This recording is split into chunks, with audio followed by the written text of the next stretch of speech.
Wah, sorry banget Sobat Tempo. Wah, kita ketemu lagi hari ini tentunya di Ngopi Sore, ngobrol inspirasi sore-sore setelah 2 pekan yang lalu gitu ya, terakhir ketemu. Nah, kita ketemu lagi di episode kali ini yang akan ngomongin soal giat berbisnis di negeri orang. Wah, hari ini cukup ini ya, mendung tentunya. Teman-teman yang mungkin baru aja vaksin kayak aku agak-agak ngantuk, tapi kita bisa semangat lagi kalau udah ngopi. Nah, teman-teman kira-kira udah ngopi apa belum hari ini? Oke, nah, acara ini teman-teman bisa saksikan di kanal YouTube Tempo Media, kanal YouTube Tempo.co, dan Facebook Live Tempo Media yang tentunya setiap akhir pekan, khususnya di hari Jumat ya, kita akan menghadirkan diskusi-diskusi atau obrolan-obrolan santai, tapi inspiratif, tapi banyak ngasih informasi baru buat kita semua tentunya di Ngopi Sore, ngobrol inspirasi sore-sore. Nah, sore ini spesial banget karena kita akan mengangkat tema tentang kiat berbisnis di negeri orang gitu ya. Kali ini Tempo bekerja sama dengan organisasi Indonesia Diaspora Network Global atau IDN Global untuk menghadirkan teman-teman narasumber yang merupakan para wirausahawan Indonesia yang tinggal dan merintis bisnisnya di luar negeri. Wow, keren banget tentunya ya. Coba kita bayangin deh teman-teman, Sobat Tempo semua gitu ya, merintis bisnis di dalam negeri aja tuh pasti banyak banget tantangannya, banyak banget hambatannya gitu kan. Nah, ini tuh bikin bisnis tapi di negeri orang loh. Wah, kira-kira gimana ceritanya? Kali ini Tempo akan mengajak teman-teman semua mendengarkan gitu ya cerita inspiratif dari para narasumber yang sudah hadir kali ini tentunya. Kira-kira seperti apa sih ide awalnya, terus kemudian gimana cara mulainya, terus tantangannya apa aja, juga yang nggak kalah penting adalah apa aja sih sebenarnya bidang-bidang yang punya peluang besar untuk dijajaki oleh teman-teman para pendatang baru gitu. Nah, tapi sebelum saya perkenalkan siapa aja narasumbernya yang sudah hadir hari ini, kita akan bareng-bareng sambil ngopi, kita akan saksikan video teaser berikut ini.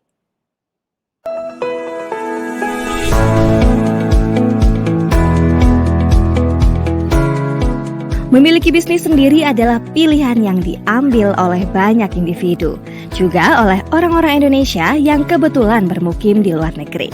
Selalu ada banyak pertanyaan tentang cara menjalankan bisnis di negeri orang, seperti bagaimana ide bisnis itu muncul, pilihan usaha apa yang paling pas dengan kita, bagaimana memulainya, serta apa saja kesulitannya juga kemudahannya. 3 narasumber Tempo akan menjawab pertanyaan-pertanyaan itu. Monik Patricia, Hendra Wijaya, dan Usman Naito adalah orang-orang Indonesia yang sukses membuka usaha di Belanda, Australia, dan Jepang. Mereka akan berbagi kisah bagaimana merintis dan mengembangkan bisnis dalam keterbatasannya sebagai warga pendatang. Anda tertarik untuk membuka bisnis di luar negeri? Ikuti obrolan ini sampai tuntas.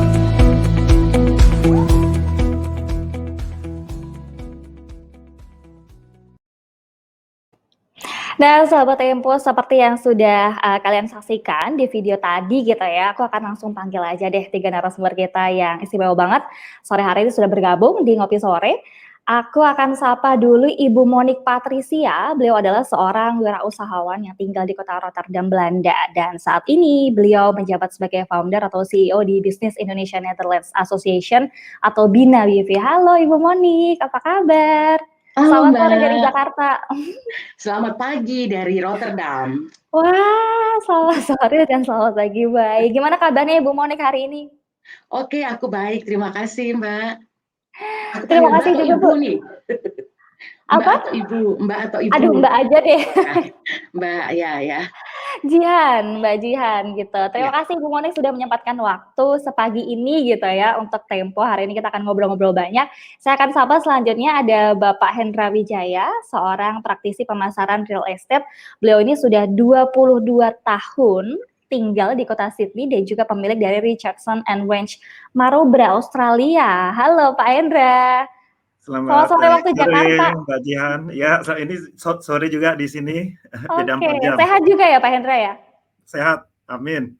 Wah, amin sehat terus mudah-mudahan. Wah, oke. Nah, terakhir ada juga Bapak Usman Naito, seorang pengusaha sukses yang berdomisili di Hamamatsu, Shizuoka, Jepang. Yang mana beliau ini sudah merantau 24 tahun di Jepang dan kini adalah seorang CEO dan founder Hamaren Group Japan. Halo Pak Usman. Halo Mbak Jihan, selamat Ini sore.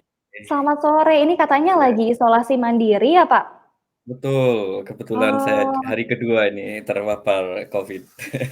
Tapi, mmm, insya Allah masih masih, siap untuk menemani amin. teman-teman semua di sini, satu Amin jam ke amin, depan. terima kasih atas waktu dan juga semangatnya, Pak. Mudah-mudahan cepat sehat lagi, cepat pulih lagi ya, amin.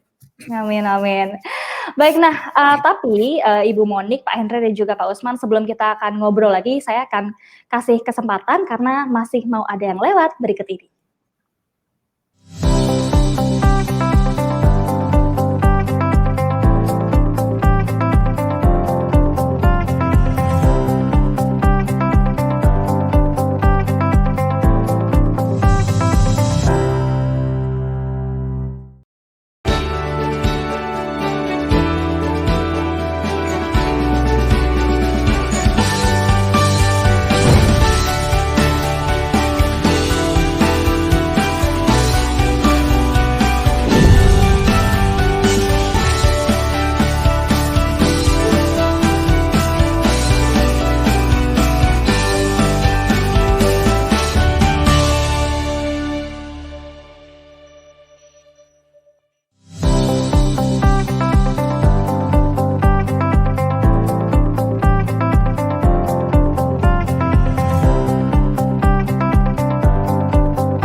Balik lagi di Ngopi Sore, ngobrol inspirasi sore-sore, aku akan langsung aja ke Ibu Monik nih.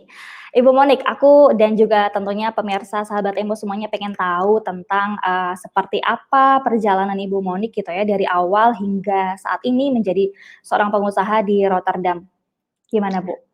Gini Mbak Jihan, jadi Belanda itu selalu menjadi cita-cita aku dari kecil. Jadi ketika aku sudah menetap dan punya perusahaan di Singapura, impianku tetap tetap ke Belanda. Jadi ketika ada kesempatan bertemu dengan bisnis partner yang bisa dipercaya, dan aku sendiri dari rumah kan sudah dibiasakan bahasa Belanda ya, jadi lumayan gitu loh. Aku udah bisa biasa dengan bahasa dan budaya Belanda, dibesarkan dengan itu. Jadi tidak sulit untuk aku beradaptasi. Nah, jadi pengusaha itu adalah satu-satunya jalan pada saat itu karena kalau investasi kan perlu 1.250.000 euro ya kalau kita mau invest selalu dapat izin tinggal. Nah, gitu. Jadi terus kalau cari kerja usia saya waktu itu sudah lebih dari 45 tahun. Jadi ya sudah jadi pengusaha gitu di Belanda. Oke oke. Nah, tapi kenapa sih by the way ngomong-ngomong gitu ya, eee, kenapa memilih Belanda? Kalau tadi kan cerita Bu Moni kan dari dulu pengen ke Belanda emang, dari awal sudah tahu ingin ke sana, apa alasannya? Nah, oma saya tuh dulu, oma saya tuh ngajar di sekolah Belanda, orang-orang kedutaan Belanda, Mbak. Jadi bule-bule gitu ngajar kelas 4 SD. Jadi memang, dan memang beliau, eee, dari Maluku ya, kami berasal dari Maluku, terbiasa dengan semua Belanda, terus oma tuh karena tidurnya sama saya dari kecil tidur sampai saya menikah, saya keluar tuh sama oma. Jadi Belanda Belanda Oh. is the best gitu. Tapi jangan sedih ya, walaupun saya sudah di luar negeri lebih dari 20 tahun, aku tetap cinta Indonesia. Cuman Belanda Oh. tuh selalu di aku gitu loh dan di hatiku juga. Itu. Oke oke. Nah, kalau tadi dibilang, apa ya, karena sudah dipersiapkan dari jauh hari dan kemudian memang tumbuh besar dengan, apa ya, oma yang banyak mengenalkan budaya-budaya Belanda gitu. Nah, ketika sudah sampai di Belanda, tetap menemui tantangan-tantangan nggak sih untuk ya kemudian akhirnya bisa bertahan sampai sekarang di Belanda? Kalau tantangan selalu ada, apalagi karena bisnis aku itu kan berhubungan dengan Indonesia ya, Indonesia dan Singapura. Nah, itu karena saya 18 tahun di Singapura, jadi saya juga punya partners di sana. Karena perbedaan waktu itu tantangan yang paling besar sih sampai saat ini, Mbak Oh. Jian, gitu. Oh. Apa, Ya, efek atau dampak apa sih yang, paling terasa dari tantangan, perbedaan waktu itu, Ibu Moni? ya, jadi kalau misalnya kadang kayak saya tuh pernah mesti meeting gitu ya sama kementerian satu kementerian, kan saya juga aktif berorganisasi. Itu jam 3 pagi saya udah mesti bangun karena beda 6 jam kan gitu. Nah, itu yang paling besar. Tapi juga ya untungnya aku terbiasa disiplin gitu ya. Orang Belanda kan selalu harus disiplin. Nah, kayak gitu-gitu sih puji Tuhan sampai sekarang saya nggak ada masalah. Cuman memang kaget-kaget juga kalau very direct ya, orang Belanda kalau ada apa tuh straightforward sekali gitu. Yang menurut aku akhirnya aku belajar, oh that's good gitu. Jadi kita nggak di belakang-belakang. Kalau nggak seneng langsung ngomong. Nah itu mungkin kalau orang yang nggak biasa, yang baperan ya susah gitu. Tapi Oh, gitu Mbak Jihan, ya. oh ya, jadi budaya langsung apa namanya blak-blakan gitu ada di sana dan ini bisa diadaptasi dengan baik gitu ya sama Bu Monik ya. Ya. Jadi jangan dimasukin di hati gitu loh. Jangan Kita mesti dimasukin. pikir, introspeksi diri. Kenapa ya? Oh ya, emang ada salahnya di sini gitu kira-kira Mbak. Ya oke. Nah, Bu Monik boleh dong dijelaskan secara lebih spesifik gitu ya sebenarnya bisnis yang Ibu Monik geluti saat ini tuh tentang apa, bidangnya apa di Belanda sekarang? Nah, jadi Bina BV itu, Business Indonesia Netherlands Association BV, itu ada 5 business line. Jadi ada rekrutmen, caregiver dan PLAUD, ada event organizer, ada travel, lalu representative office, ya. Nah, terus itu sama trading. Nah, dulu ini perusahaan saya kedua sebenarnya Mbak. Dulu tuh saya juga sudah ada, tapi saya parkir sekarang. Cuma event organizer dan travel. COVID dong 2020, Iya. nggak bisa ngapa-ngapain. So I have to switch it. Maksudnya gimana nih supaya saya tetap ada bisnis saya berjalan, karena kan biar gimana aku juga harus hidup ya di sini, harus punya pekerjaan dan semua dan pemasukan. Nah, jadi ini saya switch ke Bina ini, lalu saya bangun bersama 4 teman saya lainnya, sahabat saya yang saya sudah kenal baik. Tadinya cuma berdua kalau di perusahaan yang lama. Nah, sekarang berempat. Nah, itu yang lalu berlima, sorry. Jadi itu yang akhirnya saya switch karena keadaan pandemi. Harus pinter nih ininya. Saya berpikir waktu itu begitu, Mbak Jihan. Oh, tapi memang meskipun terdampak oleh pandemi, menurut Bu Monik sendiri memang bidang ini cukup berpeluang untuk dilanjutkan entah jangka pendek maupun jangka panjang? Kalau menurut saya, kita tuh selalu peluang tuh selalu ada kalau menurut saya ya Mbak Jian. Kompetitor juga itu banyak, bukan yang nggak banyak. Apalagi di Belanda ini, kalau misalnya sesama orang Indonesia, pengusaha Indonesia itu juga banyak. Tetapi kalau menurut saya, selama kita punya keunikan, kita punya inovasi, dan kita sendiri memberikan, maksudnya kita passionate terhadap apa yang kita lakukan, menurut saya tidak ada masalah. Itu selalu berkatnya yang dari atas tuh udah ada masing-masing tiap orang. Jadi ya pokoknya kita menjalankan sebaik-baiknya, profesional, dan kita selalu bisa bersaing dengan baik gitu. Bahkan kalau bisa kolaborasi dengan sesama pengusaha lainnya. Jadi selalu ambil positifnya aja. Oke, jadi yakin, profesional, dan membuat inovasi atau keunikan gitu ya, inovatif ya, oke.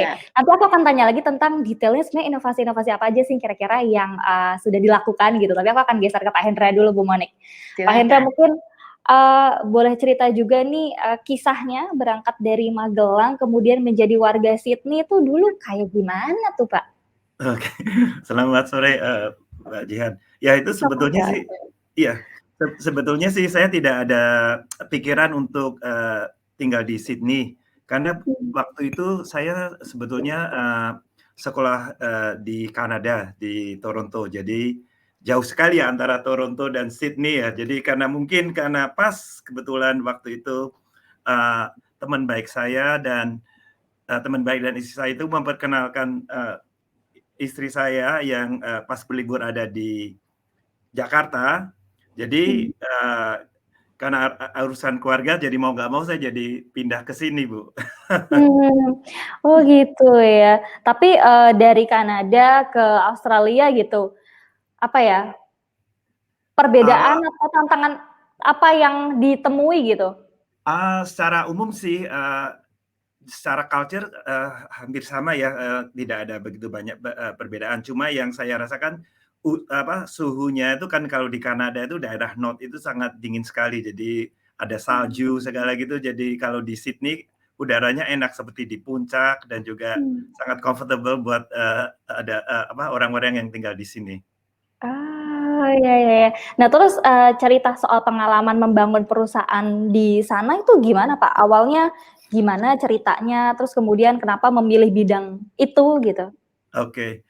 Jadi sebetulnya, kalau saya ngelihat balik 22 tahun yang lalu, sebetulnya bidang saya itu dulu saya mengambil sekolah di bidang teknik listrik, Bu. Jadi, Teknik listrik. iya teknik listrik di Kanada. Jadi saya tidak ada rencana untuk lari di bidang properti sebetulnya, di sini. Jadi karena waktu itu, apa tuh, kita nyampe di, Australia, di Sydney, kemudian, kebanyakan untuk mencari pekerjaan untuk pendatang baru biasanya yang diperlukan adalah local experience. Kemudian, apa tuh, dari segi, keterampilan, di mana kalau kita pendatang baru kan kebanyakan, belum ada local experience. Jadi dilema buat, saya dan mungkin teman-teman yang ada di sini, bagaimana kita bisa dapat kerjaan kalau kita sendiri untuk mendapatkan local experience-nya, susah gitu.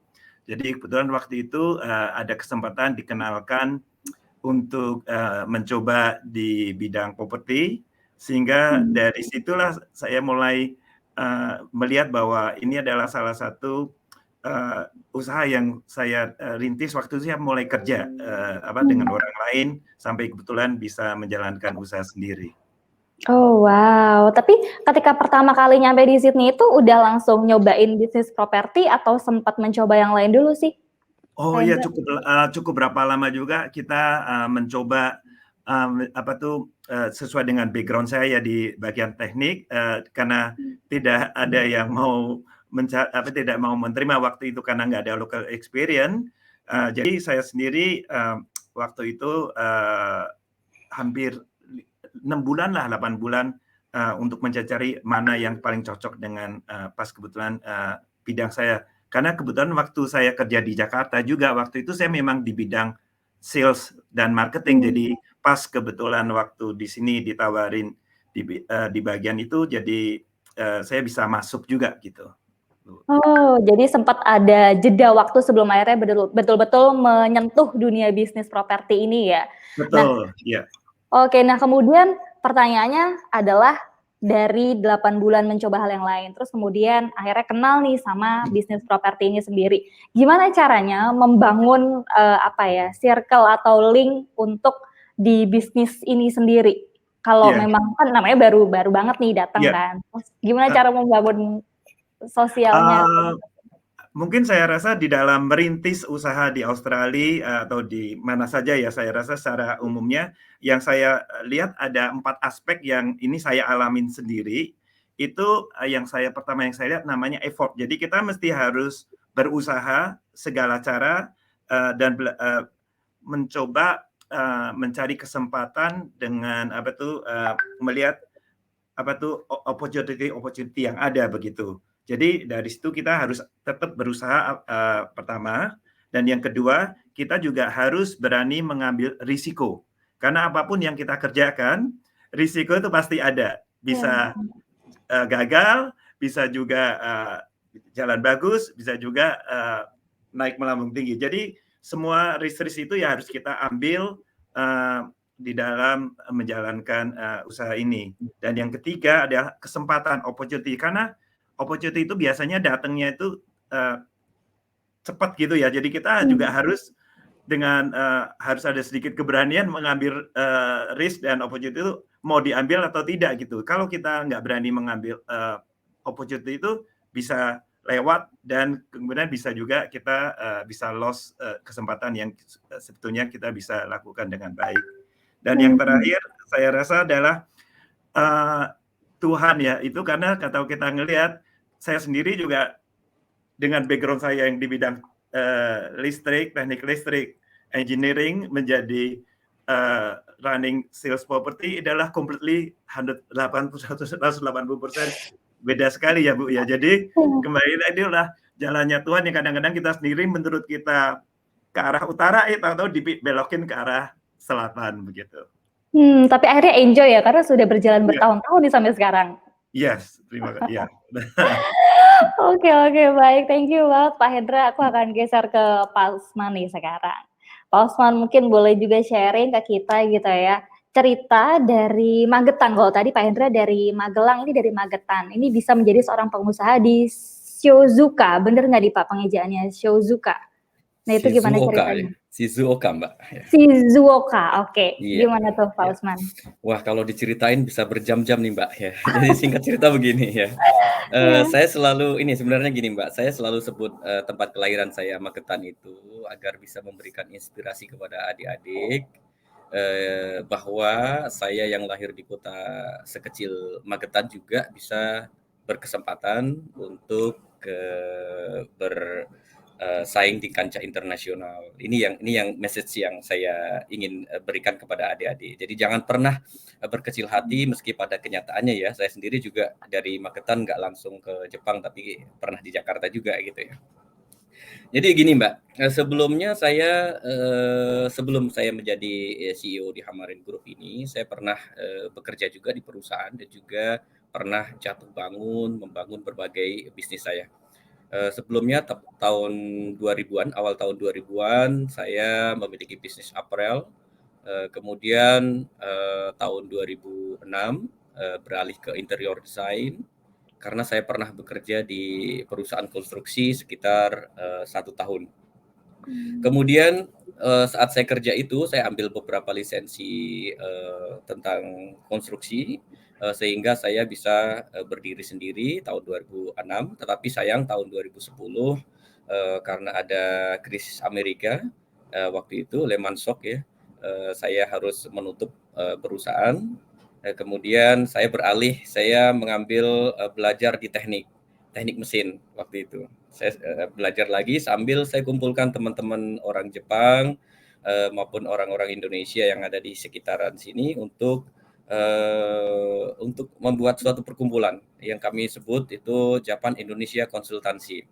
Nah, di situ kami mendorong investasi SME, Small Medium Enterprise Jepang untuk bisa berinvestasi di Indonesia. Karena di dalam negeri waktu itu memang terkena dampak yang luar biasa juga krisisnya, sehingga kesempatan mereka untuk bisa investasi ke Indonesia. Nah, inilah yang menjadi cikal bakalnya sehingga kami bisa mendirikan perusahaan Hamaren Corporation di mana itu kita sebagai konsultan untuk mendampingi para UMKM atau SME Jepang untuk berinvestasi di Indonesia. Gitu, Mbak. Wah, Ceritanya. ini Cerita singkatnya perjalanan ya. panjang putra daerah ya dari Magetan sampai ke Jepang gitu. Nah, tapi lagi-lagi pertanyaannya sama nih. Kira-kira kesulitan atau tantangan ketika memulai bisnis ini di Jepang itu apa aja sih? Mungkin ya adaptasi, link atau apapun. Kira-kira gimana Pak Usman? Ya, kesulitan-kesulitan yang ada itu pasti ya, apabila kita sebagai pendatang, tentunya masalah link ya. Link kita masih sedikit, kemudian masalah regulasi kita juga sangat terbatas pengetahuan kita. Untuk itu hal yang perlu kita lakukan adalah kita menguasai regulasi yang ada, kemudian kita menguasai budayanya yang ada, dan juga kita mengembangkan link-linknya. Makanya pada saat saya belajar teknik itu juga saya membuat perkumpulan Japan Indonesia Konsultansi itu free, Mbak. Jadi kita memberikan informasi tentang peluang-peluang investasi di Indonesia semuanya free. Sehingga itu akan mengembangkan link-link kita baik dari pemerintahan maupun di swasta. Sehingga pada saat kita running perusahaan baru kita sudah punya link-linknya karena free ya banyak sekali perusahaan-perusahaan yang akhirnya meminta advice dari kita bagaimana membangun bisnisnya di Indonesia begitu Mbak. Jadi strateginya dari awal memang membangun link duluan nih ya begitu biar sampai Jepang tuh udah aman gitu ya. Ya kira-kira begitu Mbak. Ya. Karena kalau tanpa link kan nggak bisa ya kita untuk mengembangkan bisnis kita gitu ya. Berarti sejauh ini sudah berapa lama sih Hamaren ini berdiri Pak Usman? Kalau Hamaren sendiri kan sejak tahun 2000 tadi saya cerita tahun 2010 kita tutup, kemudian 2011 saya belajar lagi, kemudian tahun 2012 Pak. Tahun 2012 Juni kita mendirikan Hamaren dan juga kita ekspansi ke Cikarang Pak. Kita ada kantor di Hmm. Cikarang untuk mendampingi klien-klien kita yang membuka pabrik di kawasan industri Cikarang dan sekitarnya. Oh, wow, wow, wow, wow, wow. Oke. Oke, baik. Nanti aku akan tanya-tanya lagi di segmen selanjutnya, Pak Usman, Pak Hendra, dan juga Ibu Monik. Tapi kita masih akan jeda terlebih dahulu. Cuman pemirsa, bagi sahabat Tempo yang sudah mendengar diskusi tadi dari awal ya, kita akan ingetin teman-teman atau sahabat Tempo semua untuk bagi yang punya pertanyaan, silakan diketik di kolom komen YouTube atau di Facebook Live Tempo Media. Karena nanti 10 komentar pertama sahabat Tempo akan mendapatkan free langganan Tempo Digital Platinum selama 1 bulan, dan bagi pertanyaan terbaik juga akan mendapatkan free langganan Tempo Digital Platinum selama 3 bulan, dan juga pertanyaan sahabat Tempo nanti akan dijawab di segmen terakhir atau di segmen 3. Kita break dulu sejenak, tetap di Ngopi Sore Ngobrol Inspirasi Sore-sore.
Masih bareng Jihan di Ngopi Sore, Ngobrol Inspirasi Sore-sore. Kita sudah masuk di segmen 2. Kita masih akan ngobrol-ngobrol dengan 3 orang narasumber kita. Ada Ibu Monik, Pak Hendra, dan juga Pak Usman.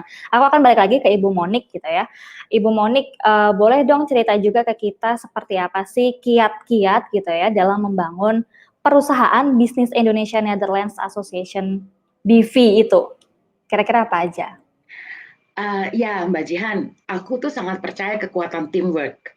Aku selalu share semua hal-hal yang akan dan telah aku lakukan, lalu aku selalu brainstorming dengan mereka, dan masing-masing tuh aku beri kepercayaan, beri tanggung jawab, dan bebas mengeluarkan pendapat. Itu secara internal. Tetapi untuk menjaring klien, network lah yang memegang peranan penting.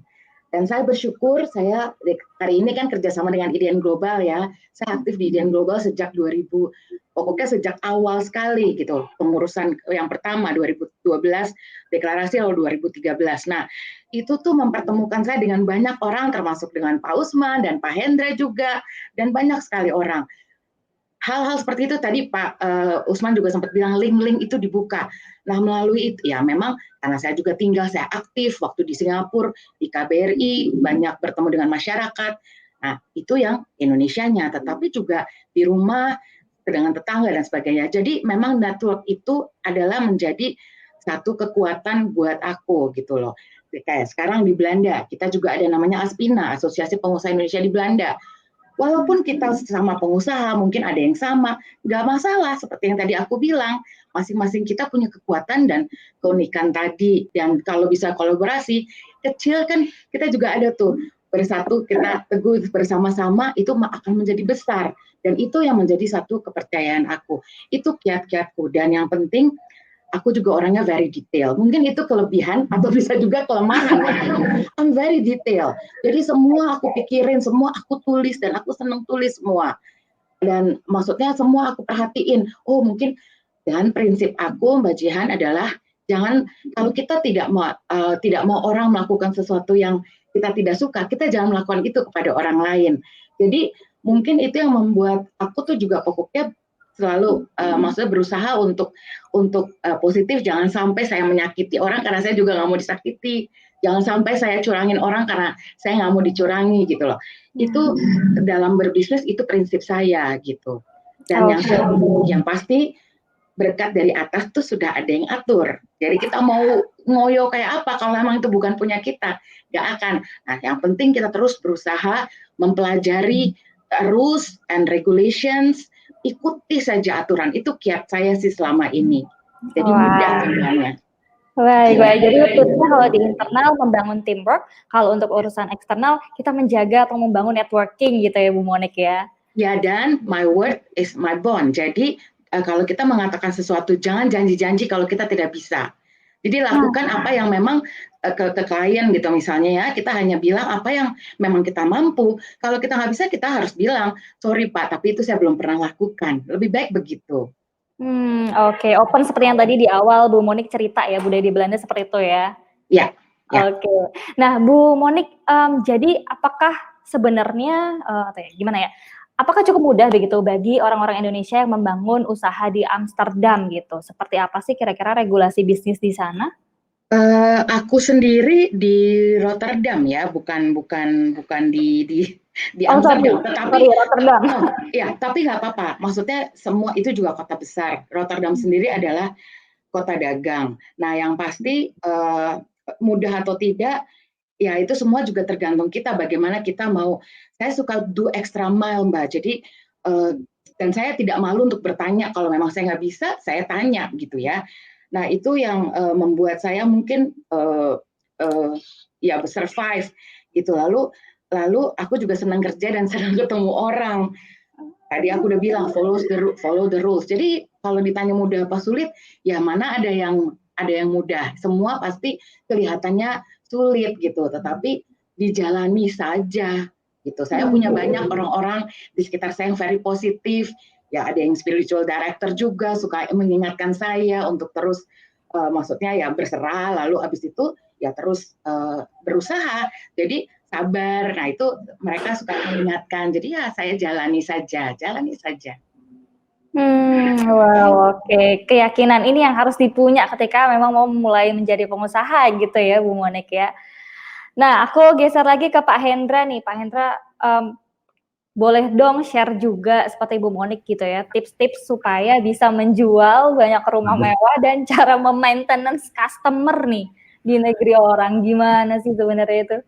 Waduh, kalau tip-tip bagaimana bisa menjual itu ya, saya rasa sih kan karena di dalam kita sebagai salah satu agent properti di sini juga ya, saya rasa kan kita menjual jasa. Dalam menjual jasa selama kita memberikan informasi yang benar kepada customer kita dan kita memberikan data-data yang cukup mendukung bahwa di dalam penjualan itu atau di dalam itu kira-kira harganya berapa. Jadi selama customer melihat bahwa kita itu memang ahli di dalam bidangnya di situ, saya rasa customer itu akan yakin dan akan confident dengan bahwa kita itu adalah memberikan informasi yang akurat dan yang benar sehingga apapun yang kita informasikan mereka bisa merasa confident, merasa percaya dan dia mau membeli properti yang kita jual gitu, Bu. Jadi nggak cuma butuh open atau terbuka, tapi juga butuh komunikasi yang baik ya dengan para customer itu. Iya, dan kita juga ada memerlukan data-data yang mendukung bahwa kenapa harganya bisa harga sampai segini gitu, Bu. Jadi salah satu bentuk informasi yang perlu kita sampaikan kepada customer sehingga mereka percaya bahwa dia tidak membelinya kemahalan atau tidak kemurahan gitu, Bu. Tapi pernah nggak sih ketemu sama customer yang juga ternyata berasal dari Indonesia? Saya rasa sih sebetulnya kalau kita ngelihat secara historinya, kota Sydney ya yang sejak saya tinggal di sini hampir lebih dari 20 tahun, ada berapa suburb itu memang disebut kota Indonesia, Bu. Jadi karena ya maksudnya komunitasnya itu banyak di Indonesia. Salah satunya yang cukup tuh di daerah Eastern Suburb itu di daerah Kingsford dan Kensington ya, karena itu dekat dengan sekolahan UNSW. Dari di situ tuh banyak juga makanan-makanan Indonesia. Jadi saya rasa tidak kalah enaknya dengan yang ada yang di Wow. sana gitu. Dan kemudian yang tadi tip-tip bagaimana untuk memaintain customer, yang Mhm. saya itu yang penting kita seperti Mbak Jian bilang, komunikasi penting sekali, dan kita di dalam menjalankan pekerjaan ini kita harus menjalankan rasa happy. Jadi tidak beban, nggak ada merasa terpaksa, dan customer akan merasakan wave-nya yang positif yang kita keluarkan di dalam komunikasi dengan mereka, Bu. Dan secara Hmm. nggak langsung juga kita kalau kita happy, customer juga happy, dan kita memberikan regular komunikasi tiap tahun, tiap 2 tahun, sehingga mereka merasa bahwa mereka tuh masih ada koneksi terus gitu. Oke, aku akan terus happy juga kalau gitu. Nah, terus ada nggak sih bedanya Pak Hendra berbisnis properti di Sydney dengan bisnis properti di Jakarta? Mungkin ada ciri khas yang spesifik antara dua wilayah ini perbedaannya? Iya. Kalau saya ngelihat secara umum, perbedaannya tidak menyolok, cuma di dalam menjalankan orang-orangnya sendiri itu yang cukup signifikan, karena kalau yang saya tahu di Indonesia tuh setiap orang tuh bisa menjual properti kalau nggak salah. Jadi tidak ada kalau di sini untuk menjalankan bidang usaha properti, jadi harus ada sekolah dulu atau mengambil course di mana untuk mendapatkan license, di mana license itu adalah salah satu bentuk obligasi kita, tanggung jawab kita di dalam pekerjaan dan di dalam etika kita di dalam menjalankan usaha. Jadi mungkin itu salah satu bentuk yang mungkin jangka panjangnya di Indonesia saya rasa untuk setiap real estate agent kalau bisa dibentuk seperti ada bentuk untuk seperti izin untuk itu. Jadi kalau sampai ada membuat kesalahan tuh jadi ada License maksudnya? tadi. Ya, jadi ada seperti risk-nya apa yang harus diiniin begitu, Bu. Oke, baik. Jadi kurang lebih sebenarnya situasinya tidak terlalu berbeda, tapi tetap ada perbedaannya tentang license tadi gitu ya. Oke, Yes. Pak Hendra, aku akan geser lagi ke Pak Usman nih. Pak Usman, kalau di Jepang sendiri seperti apa sih peluang kerja bagi orang-orang Indonesia di sana? Ya, penurunan angka kelahiran di Jepang ini kan sangat tajam sekali ke kanan bawah dalam grafik ya. Jadi pemerintah Jepang ini sangat kesulitan untuk mendapatkan angkatan kerja di masa yang akan datang. Jadi sampai tahun 2030 ini pemerintah Jepang ini membutuhkan 3 juta pekerja yang harus diimpor dari luar negeri. Ini kekurangan tenaga kerjanya. Dan saat ini baru 1,7 juta yang terisi. Minimal sampai tahun 2030 itu dibutuhkan 1,3 juta pekerja migran Lagi. yang dari luar negeri. Ya. Sementara saat ini kita sebagai negara yang memiliki 270 juta penduduk baru mensuplai tenaga kerja kita itu 3,1% atau sekitar 51.000 saja. Nah, ini saya kira ke depan kita punya peluang yang cukup besar untuk bisa bekerja di Jepang. Untuk itulah ya kita mendorong kepada teman-teman diaspora yang lain di Jepang untuk bisa memberikan fasilitas kepada adik-adik kita yang ada di Indonesia untuk bisa pergi ke Jepang baik magang maupun sebagai PMI ataupun kelak bisa menjadi profesional maupun menjadi pengusaha gitu Mbak. Kira-kira peluangnya sangat luar biasa sekali dari Peluangnya berbagai sangat sektor. besar ya. Oke. Nah, tadi terpenuhi baru 3,1%. Nah, sisanya ini masih cukup banyak kan, artinya peluangnya masih sangat besar untuk dijajal gitu sama orang-orang kita. Nah, tapi boleh nggak sih Pak Usman share ke kita peluang atau bidang apa yang memungkinkan atau yang peluangnya paling besar deh untuk bisa kita coba di sana? Ya, untuk pemagangan itu ada 80 jenis pekerjaan, ya hampir semua jenis pekerjaan itu banyak sekali peluangnya. Kemudian untuk PMI, pekerja migran Indonesia itu ada 14 jenis pekerjaan. Ya, salah satu contohnya saya ambil saja itu untuk keperawatan atau caregiver itu di sini dibutuhkan 500.000. Dibutuhkan 500.000. Maaf, Kemudian bidang apa Pak ada Usman tadi? caregiver atau keperawatan. Oke. Ya, itu dibutuhkan 500.000. Kemudian di bidang seperti perhotelan, ya itu butuhkan 360.000 dan konstruksi dan lain sebagainya banyak sekali. Ya itu sebagai salah satu latar belakang kenapa saya membuat salah satu core bisnis kita itu ada lembaga pendidikan dan rekrutmen. Di mana kami ingin memberikan fasilitas kepada pemuda-pemudi kita yang di Indonesia untuk siap bisa bersaing di Jepang sebagai pemagang, sebagai pekerja migran, ataupun nanti kelak sambil kuliah dan bisa menjadi profesional dan syukur-syukur bisa jadi pengusaha seperti saya gitu ya. Baik, semoga. Jadi ada 3 bidang besar nih ya, ada tadi keperawatan, terus perhotelan, dan juga konstruksi ya, dan masih Iya. banyak bidang lainnya juga yang masih membutuhkan pekerja. Nah, terus kemudian pertanyaannya nih Pak Usman, bagaimana sih caranya berpindah dari pekerja menjadi seorang pengusaha di sana?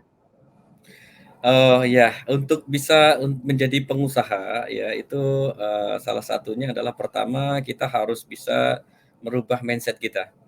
Merubah mindset kita untuk bisa menjadi seorang pengusaha. Apa mindset pengusaha itu? Kalau di sini kita asas kita adalah mendirikan perusahaan atau membangun suatu bisnis itu dengan omotenasi atau dengan ikhlas.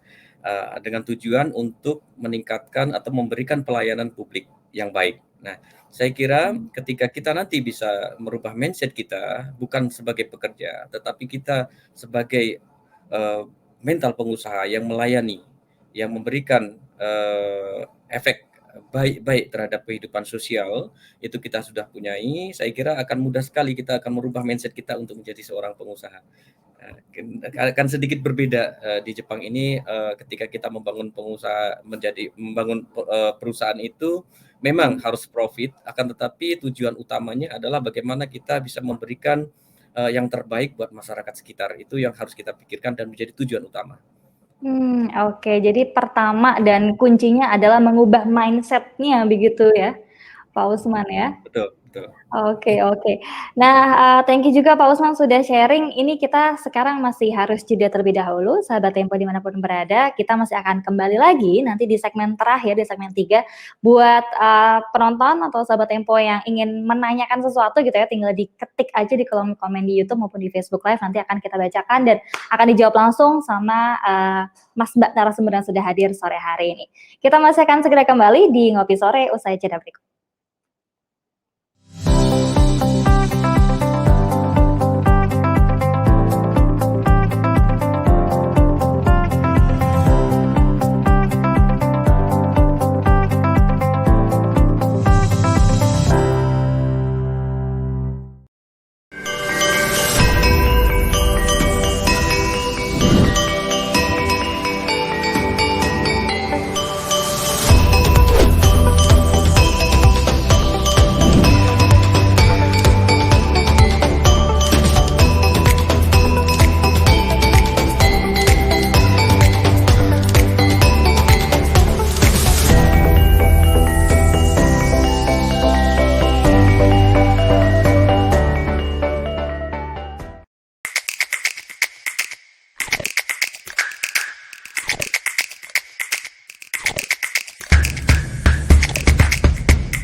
Masih bareng Jihan di Ngopi Sore, ngobrol inspirasi sore-sore. Sekarang kita udah sampai di segmen ketiga, segmen akhir atau segmen kesimpulan, sekaligus segmen tanya jawab dari para sahabat Tempo yang sudah nonton acara sore hari ini. Aku balik lagi ke Ibu Monik ya. Ibu Monik, menurut Ibu pilihan bisnis yang kira-kira tepat untuk dijalani untuk dimulai di Belanda itu kira-kira apa aja? Ini kurang lebih pertanyaan sama kayak tadi Pak Usman dan juga Pak Hendra ya. Kalau di Belanda kira-kira ada apa aja sih? Belanda itu cukup dekat karena historinya dengan Indonesia. Mereka jadi kalau soal produk dan sebagainya itu selalu in demand, Mbak. Jadi maksudnya produk-produk dari Indonesia. Nah, tetapi kalau menurut saya balik seperti tadi saya sampaikan, misalnya ya, kuliner aja, bisnis kuliner tuh ada lebih dari 350 restoran, warung, toko, dan sebagainya. Indonesia maksudnya. Tetapi mereka semua masing-masing karena ada kelebihannya, biar survive. Ada yang sudah puluhan tahun dan terus ada. Nah, jadi balik lagi, bisnis apapun, kalau menurut saya bisa saja dimulai selama kita lakukan itu dengan passion dan memang kita ahli di situ ya. Kita udah tahu apa yang kita mengerjakan PR-PR kita tadi. Jadi apa saja kuliner yang pasti tadi saya bilang produk, membawa produk dari Indonesia, lalu seperti saya IO aja tuh orang masih terus kok menggunakan kita untuk membangun atau menyelenggarakan event-eventnya gitu, travel dan sebagainya. Itu anything yang ada teman saya yang tapi mungkin kalau menurut saya yang lebih untuk anak muda terutama ya, kalau memang mau membuka ini, cari sesuatu yang berhubungan dengan smart technology atau kreatif industri. Itu menurut saya yang sangat saat ini pasti akan berguna di Indonesia, di Rotterdam atau di Belanda. Oke, thank you Ibu Monik. Terus ke Pak Hendra nih, Pak Hendra, kunci keterampilan seperti apa yang harus dimiliki ketika ingin membangun usaha hingga sukses di negeri orang kira-kira? Oh iya, Mbak Jian. Jadi saya rasa sih di dalam membangun usaha yang saya hadapin sekarang ini adalah waktu pertama adalah seperti Pak Usman juga bilang sebelumnya adalah regulasi kita. Jadi kita harus mengetahui dulu regulasi yang yang harus kita pahamin. Kemudian kita juga harus tahu target market mana yang kita akan jalanin, karena di dalam kita menjalankan usaha kan banyak sekali targetnya cukup besar. Jadi kita harus tahu kita tuh mau mengalih kemana. Kebetulan karena saya berasal dari Indonesia dan saya mempunyai bahwa untuk menjadi sukses itu saya ada mix market yang dimana office kita lebih ke arah multicultural. Jadi di samping ada kita bahasa Indonesia, ada bahasa Mandarin, ada juga yang bahasa Spanish dan juga bahasa Inggris. Jadi kita mau mencoba untuk modifikasi, jadi kita ada keunikannya sendiri begitu. Dan yang saya alami juga waktu itulah membangun database atau klientel, karena di dalam segala usaha apapun juga saya rasa database sangat penting sekali, apalagi dengan zaman digital teknologi yang sekarang nih, semua database itu bisa melalui online, bisa kita inform ke mereka. Jadi adalah satu bentuk yang aset yang cukup besar. Dan yang saya juga rasakan usaha yang agak susah adalah mencari the right person di dalam yang sesuai dengan culture company yang kita build. Jadi itu adalah beberapa komponen yang kita harus coba lihat secara keseluruhan. Oke, lengkap banget nih ya. Nah, terus aku ke Pak Usman nih. Pak Usman, peluang yang paling besar yang bisa dirintis di Jepang gitu ya, terutama bagi usaha-usaha kecil atau menengah. Ya, kalau di Jepang sebenarnya banyak sekali peluang-peluang yang bisa kita ambil di Jepang ini. Sebagai contoh saja, saya pernah melakukan riset dengan teman-teman Jepang, beberapa perusahaan Jepang di sini tentang masyarakat Muslim di Jepang, di mana setiap tahun meningkat sangat signifikan. Jadi sekarang saat ini aja ada 150.000 lebih penduduk Muslim di Jepang. Di situ produk-produk halal itu sangat diperlukan. Coba bayangkan saja kalau dari 150.000 itu setiap bulan mengeluarkan per kepala 1 juta rupiah saja, itu udah 150 miliar. Itu adalah pasar. Itu ya saya kira bisa sekali bisa dilakukan oleh teman-teman dari Indonesia yang mayoritas orang Muslim. Dan juga kalau pandemi nanti saya kira sebentar lagi sudah berakhir ya, itu kita tetap banyak sekali ya peluang di tour and travel, kemudian juga sampai ke penginapan, kemudian juga ada produk-produk jasa yang terkait dengan orang asing ya, seperti ya restoran atau event-event dan lain sebagainya. Atau bahkan ya kalau untuk joint venture itu bisa di bidang pertanian, peternakan, di mana di Jepang ini sedang berkembang fenomena kekurangan penerus perusahaan. Jadi banyak perusahaan tutup karena tidak ada penerusnya, tidak ada anak yang meneruskan atau tidak ada generasi yang bisa meneruskan. Itu banyak sekali. Nah, itu bisa saja ya teman-teman yang bisa ingin berinvestasi di Indonesia dengan joint venture atau bisa mengambil alih perusahaan-perusahaan yang tidak lagi ada penerusnya. Itu saya kira suatu peluang ya bagi yang ingin masuk di Jepang. Tentunya bagi pemula ini sangat berbeda ya. Mungkin tadi Bu Monik bilang kalau di Belanda itu diperlukan sekian euro untuk bisa membuat perusahaan. Kalau di Jepang itu PMA pun itu tidak ada batasan. Bisa mulai dengan 1 yen atau 125 rupiah itu bisa membuat perusahaan. Tetapi kalau untuk menerbitkan visa diperlukan minimal memang 500.000 atau sekitar 60 juta. 60 juta rupiah untuk permodalannya.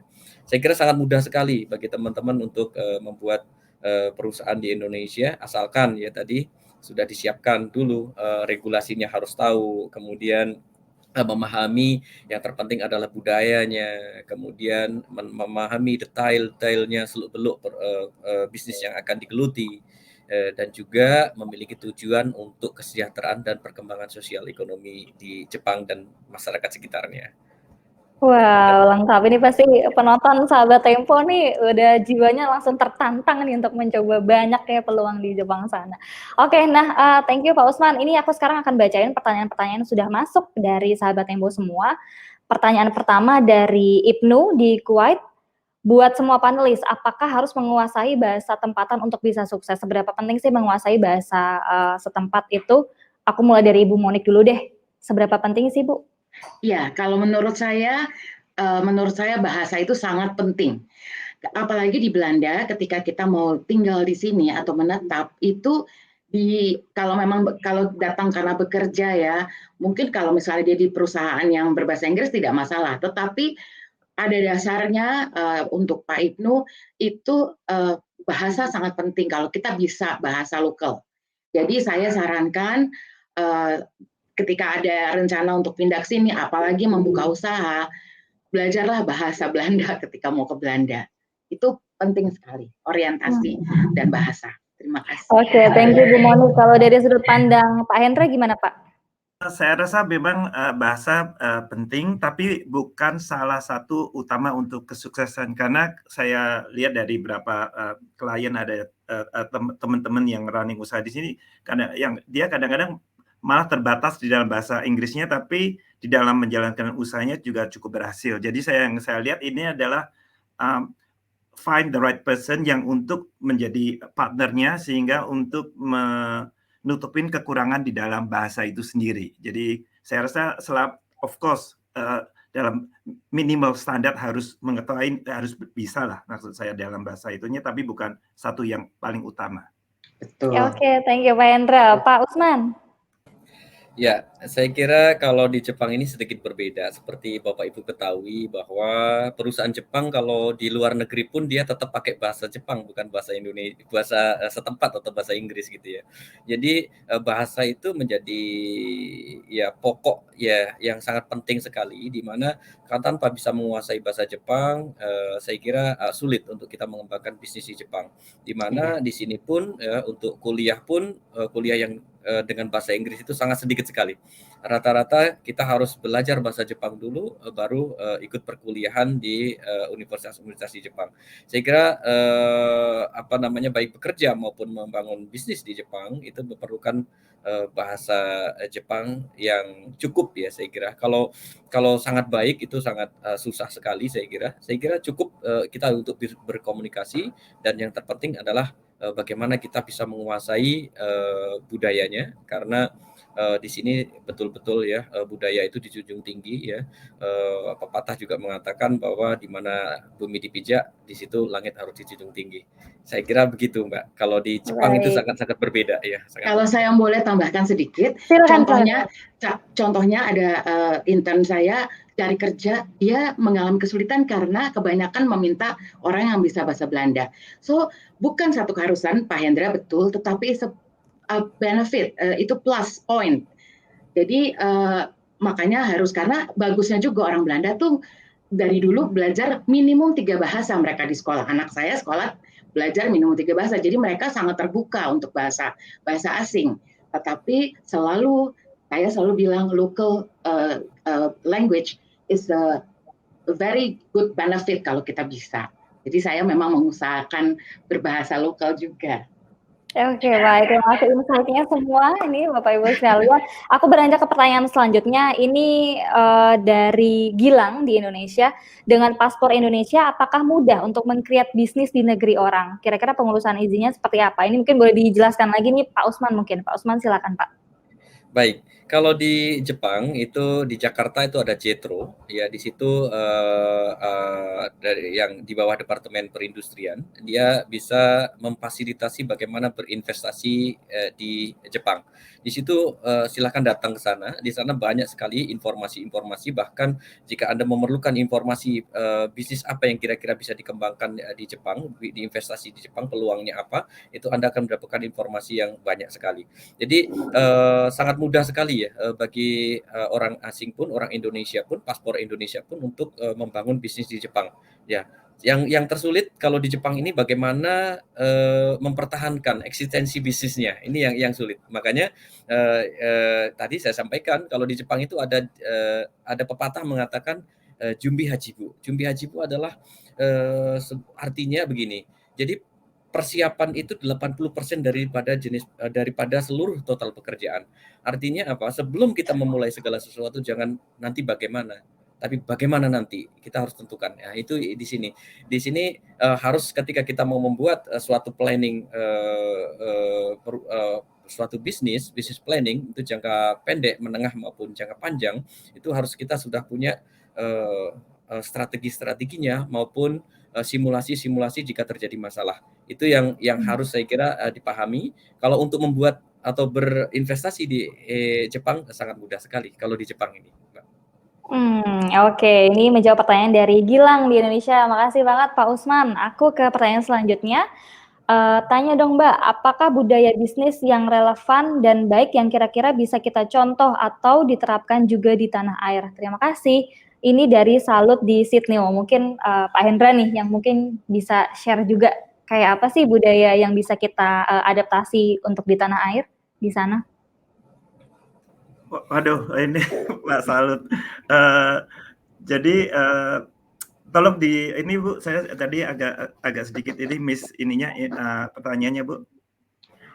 Kira-kira budaya bisnis yang relevan dan baik yang bisa dicontoh atau diterapkan di tanah air apa? Saya rasa budaya yang ada di sini bisa dicontoh untuk di Indonesia adalah saya rasa keterbukaan yang selalu yang coba kita yang ada di Australia khususnya juga ya. Jadi ada planning yang juga udah matang untuk di dalam membuka usaha sebelumnya. Jadi saya rasa prinsip-prinsip yang hampir juga dilakukan di dalam setiap bentuk kegiatan usaha. Terima kasih. Oke. Baik, terima kasih Pak Hendra menjawab dari Pak Salut di Sydney ya. Terakhir pertanyaan untuk Ibu Monik nih. Waduh. Ibu Monik, apakah untuk sukses di luar negeri memerlukan skill yang sesuai dengan negara tersebut? Ini dari Danella. Silakan Ibu Monik. Kalau untuk bekerja kita mencari pekerjaan mungkin ya, karena mereka tuh biasanya di sini perusahaan-perusahaan di sini, bahkan perusahaan saya masih WNI, itu kalau saya mau cari orang, saya harus mendahulukan warga negara Eropa. Kalau sampai saya memerlukan, misalnya saya mau mendatangkan Daniela dari Jakarta, you have to have really high skill yang mungkin tidak dimiliki oleh orang sini. Jadi kalau untuk cari bekerja, tapi sementara untuk bisnis, ya tentunya tadi yang Pak Usman juga sampaikan, persiapan-persiapan kita bagaimana. Pak Usman, di sini investasi tadi yang saya masukkan itu adalah kalau kita mau punya izin tinggal, kita bisa punya izin tinggal tanpa berusaha. Nah, itu 1.250.000. Tetapi kalau untuk membuka perusahaan atau berinvestasi dalam satu bentuk usaha, 50 euro juga sudah bisa buka gitu. Tapi skill tadi yang ditanya oleh Daniela, kalau menurut saya ya skill komunikasi, kalau untuk berusaha ya yang pasti kalau kita orangnya diem-diem malu-malu ya bagaimana kita bisa menjalin kerjasama. Bahkan ketika kita hanya karena saya ada teman juga ya yang di bidang teknologi, mungkin dia selalu cuman dengan IT berkutat dengan komputer, tidak perlu ketemu orang, tapi tetap kan ada orang lain partnernya yang juga harus berkomunikasi. Jadi menurut saya tetap harus masing-masing harus ada skill-nya apapun itu. Terima kasih. Oke, terima kasih kembali Bu Monik. Nah, ini kita sekarang sudah sampai di ujung diskusi, tapi sebelum saya tutup, saya akan minta masing-masing narasumber untuk memberikan closing statement sesingkat mungkin untuk menutup diskusi ini. Aku akan mulai dari Ibu Monik deh. Singkat aja, Bu. Ya, kalau saya tulus dan lurus, Tuhan berkati. Jangan lupa bahagia dan love what you do what you love. Itu aja dari saya. Thank you Bu Monik. Pak Hendra silakan. Saya percaya bahwa tahun 2022 adalah tahun kesuksesan bagi kita semua dan tetap positif. Apapun yang terjadi dengan keadaan ini jangan menyerah. Ada orang yang lebih susah. Jadi intinya adalah selalu mengucapkan syukur. Wih, mantap, keren. Terakhir Pak Usman silakan. Ya, sudah 2 tahun pandemi melanda. Ya, kita semua yakin pandemi pasti akan berlalu. Sebenarnya saat ini saya juga hari kedua isolasi karena positif COVID. Tapi jangan menyerah. Kita pasti bisa melewati semuanya. Ya, kembali normal ya, dan juga saat ini ada pemuda-pemudi kita yang menunggu keberangkatan ke Jepang, ada 15.000 yang sudah menunggu. Semoga bisa segera berangkat ke Jepang. Di bulan depan sepertinya sudah akan ada pelonggaran masa pandemi sehingga bisa berangkat ya. Bagi pemuda-pemudi yang mau berangkat nanti sampai di Jepang, silakan belajar yang baik, belajar yang banyak. Kami diaspora senior di Jepang siap untuk mendampingi mulai dari pemagangan menjadi profesional dan kelak menjadi pengusaha menemani kami di sini. Weh, jangan menyerah, semangat terus pokoknya. Weh, kami ucapkan terima kasih kepada para narasumber yang sudah hadir dalam diskusi sore hari ini. Ada Ibu Monik, Pak Hendra, dan juga Pak Usman. Terima kasih sekali atas waktunya sudah bergabung di Ngopi Sore, ngobrol inspirasi sore-sore bersama Tempo hari ini. Semoga diskusi ini tadi nggak cuma memberikan informasi baru, tapi juga bisa memberikan inspirasi bagi sahabat Tempo semuanya. Sampai di sini kami temani para sahabat Tempo. Tentunya jangan lupa untuk selalu kunjungi website Tempo Media Group di www.tempo.co, serta baca selalu majalah Tempo setiap minggu dan juga koran Tempo Digital setiap harinya. Kemudian versi digitalnya bisa di-download di App Store atau Play Store Tempo Media untuk mencari informasi berita terupdate serta acara-acara Tempo selanjutnya. Akhir kata, saya Dea Yujihan beserta seluruh kerabat kru yang bertugas pamit undur diri. Salam sehat selalu, sampai jumpa di kesempatan selanjutnya. Salam ngopi sore, ngobrol kopi sore-sore. Dan terima kasih Ibu Monik, Pak Hendra, Pak Usman, semoga bisa bertemu di lain kesempatan. Pokoknya jaga kesehatan selalu di sana ya. Makasih Mbak Jihan. Makasih Mbak Jihan. Jangan lupa bahagia. Woi, jangan lupa bahagia. Sip.